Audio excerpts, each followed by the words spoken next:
पहले तो मैं आपके माध्यम से पूरे हिंदुस्तान के लोगों को आज अहमदाबाद शहर की सालगिरह के मौके पर खुशामदीद पेश करता हूं। आज अहमदाबाद शहर का 610वां जन्मदिन है। इस खुशी के मौके पर हमारे हरदिल अजीज़, हमारे सबके सीनियर आगेवान जो हमारे साथ इलेक्ट हुए हैं, अहमदाबाद शहर के अलग अलग इलाके के जवाबदार लोग मौजूद हैं।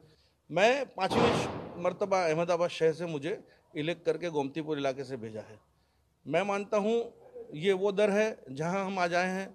मैं मुसलसल 25 साल से जब भी इलेक्शन होता है, मैं और अहमदाबाद शहर के काफ़ी कॉरपोरेटर सुबह इलेक्शन के पहले यहाँ आकर हाजिरी दे जाते हैं।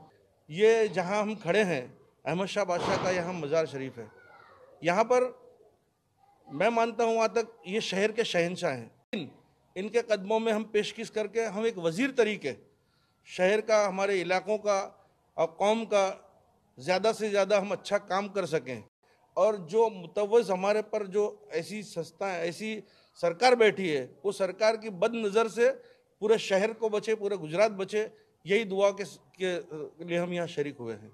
ये अहमदाबाद शहर जो 610 वर्ष हुए अहमद शाह बादशाह ने ये शहर को बसाया था, तो सबसे पहले तो मैं जो इस शहर को बसाने वालों को उनको खुशामदीद पेश करता हूँ और सबकी ओर से। और हम लोगों ने चादर भी पेश की है, क्योंकि ये जो शहर इनने बसाया है उसी वजह से आज हम ये अहमदाबाद शहर के अंदर रह रहे हैं। और हम ऐसी कोशिश करेंगे कि इनकी दुआ से हमको हिम्मत और ताकत मिले ताकि हम पब्लिक की सेवा कर सकें।